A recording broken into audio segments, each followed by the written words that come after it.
Assalamualaikum warahmatullahi wabarakatuh dan selamat malam teman-teman semua. Sebelumnya izinkan saya untuk memperkenalkan diri saya. Nama saya Arthur Welles Nicholas, mahasiswa Fakultas Ekonomi dan Bisnis, jurusan S1 Akuntansi, Universitas Mula Warman. Adapun tujuan saya untuk membuat video ini ialah untuk memenuhi tugas sistem pengendalian manajemen dengan tema penganggaran sebagai alat kontrol tujuan perusahaan. Penganggaran atau budgeting sendiri adalah proses perencanaan keuangan yang sistematis untuk mengalokasikan sumber daya perusahaan dalam mencapai tujuan strategis. Sebagai alat kontrol perusahaan, penganggaran berfungsi untuk satu, mengukur kinerja, yakni membandingkan realisasi pendapatan dan biaya dengan target yang telah ditetapkan. Kemudian juga mengidentifikasi penyimpangan untuk menemukan selisih antara rencana dan realisasi, kemudian menganalisis penyebab hal ini bisa terjadi. Kemudian juga untuk memperbaiki efisiensi, yakni mengoptimalkan penggunaan dana dan mengurangi pemborosan. Kemudian yang terakhir, yakni untuk memastikan kesesuaian dengan strategi, memastikan semua departemen bekerja sesuai rencana perusahaan. Baik teman-teman, kemudian untuk tema penganggaran sebagai alat kontrol tujuan perusahaan sendiri, di sini saya mengambil contoh studi kasus di dalam perusahaan produsen sendal dan sepatu yang terkenal di Indonesia, yang mungkin teman-teman semua sudah tahu, yakni PT Bata Indonesia, yang dimana banyak sekali orang Indonesia yang menggunakan sepatu dan sendal dari merek Bata ini. Saya sendiri juga punya, tapi sekarang lagi kotor ya, jadi nggak bisa ditunjukin di sini. Jadi kita bahas bagaimana PT Bata ini melakukan penganggaran sebagai alat kontrol dalam perusahaannya aja. Oke, langsung saja.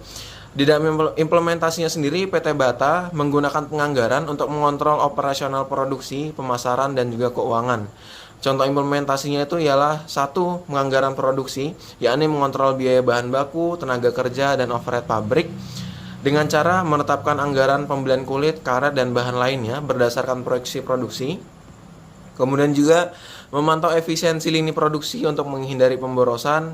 Contohnya semisal biaya produksi melebihi anggaran, manajemen melakukan evaluasi penyebabnya. Misalnya kenaikan harga bahan baku atau inefisiensi mesin.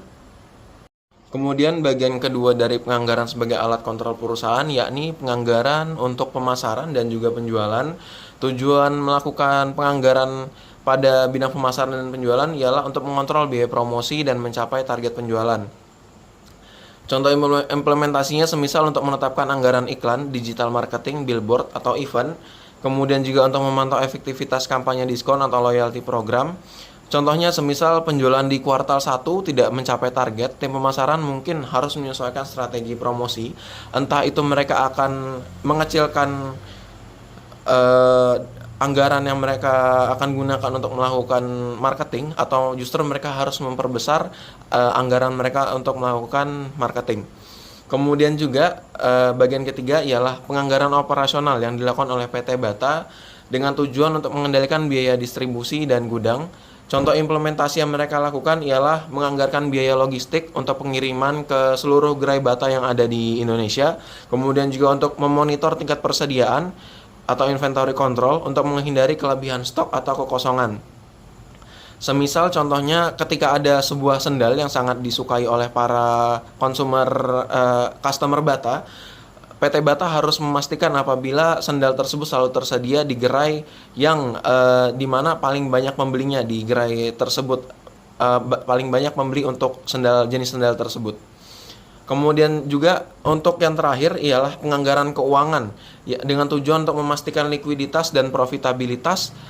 Implementasinya yakni untuk membuat proyeksi arus cash flow untuk menghindari defisit di masa depan. Kemudian juga mengontrol pengeluaran tak terduga dari PT Bata Indonesia.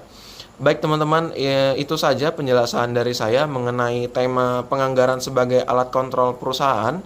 Sekian dari saya. Wassalamualaikum warahmatullahi wabarakatuh dan selamat malam.